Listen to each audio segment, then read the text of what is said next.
PM Modi के लखनऊ वाले दशहरे और भाषण में जय श्री राम के नारे पर जमकर सियासत हो रही है। सियासी पार्टियां सवाल उठा रही हैं। योग गुरु स्वामी रामदेव ने पीएम के भाषण पर सवाल उठाने वालों को ही कटघरे में खड़ा किया है।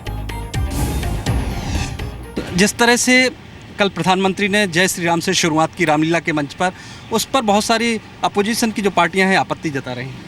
देखिए, यूँ तो कल मेरा नाम रामदेव है तो लोग कहेंगे कि मेरा नाम जो है अल्लाह के नाम से क्यों नहीं शुरू हुआ। अपनी परंपराओं को गौरव देना किसी भी देश के प्रधानमंत्री का प्रथम कर्तव्य होता है। तो प्रधानमंत्री के हिंदू परिवार में पैदा हुए हैं तो क्या एक अपराध है? और प्रधानमंत्री जी यदि मर्यादा पुरुषोत्तम श्री राम को गौरव नहीं देंगे तो क्या रावण को गौरव देंगे? इसलिए इस पर किसी भी तरह का विवाद करना अनुचित है।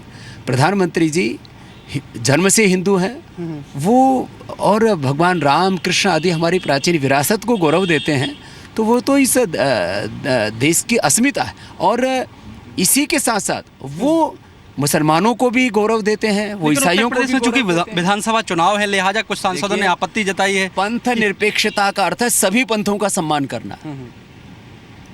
तो हिंदुत्व का अपमान करना, क्या ये पंथ निरपेक्षता है? और इस पर जेडीयू के नेता अली अनवर ने कहा है कि बीजेपी हमेशा से ध्रुवीकरण की राजनीति करती है और इसमें कोई संदेह नहीं कि ये राजनीतिक उद्देश्य से किया गया है।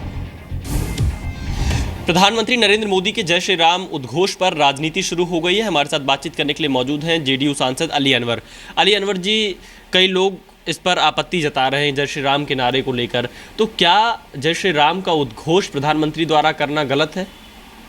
देखिए, इसमें कोई आश्चर्य की बात नहीं है, कोई नई बात भी नहीं है। वो हमारे प्रधानमंत्री जी सोते जागते खाते पीटते उठते बैठते वो ध्रुवीकरण की ही राजनीति करते हैं। उसी तरह की शैली ही है उनकी पार्टी की, उनकी, इसलिए फजूल बहस इसको हम मानते हैं।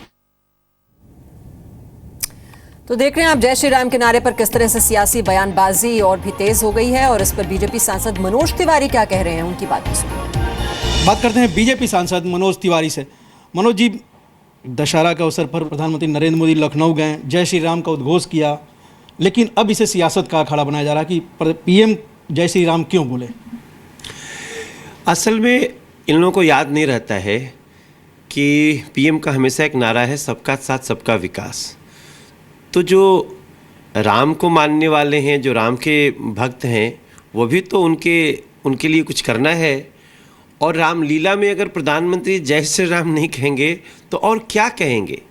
ये मैं समझता हूँ ये जो इन लोगों का मानसिक ओछापन है और जो इनकी हार हो रही है विपक्ष के हर मुद्दे पर, कहीं भी वो पॉजिटिव रास्ता नहीं ले रहे हैं, निगेटिव हमेशा से रास्ता लेते रहे हैं।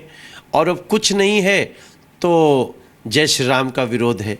मैं समझता हूँ कि प्रधानमंत्री जी ने भारत की उस संस्कृति का जो गांव-गांव में रामलीलाओं के मार्फत इस देश में सदियों से रही है, उसका समर्थन किया है, और वो भी सबके साथ सबके विकास में आता है।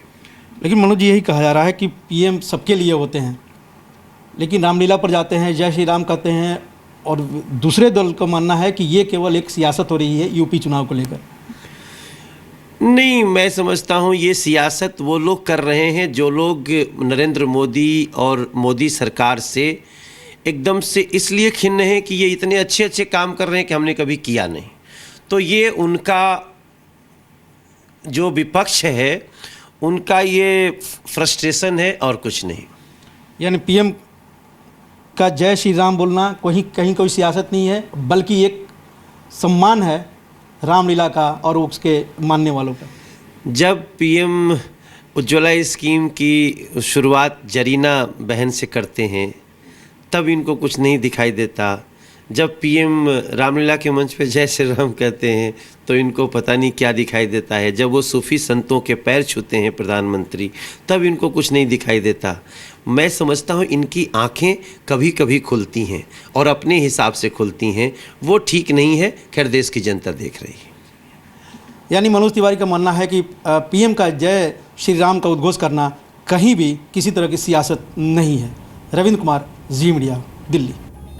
जय श्री राम पर सियासी हंगामा।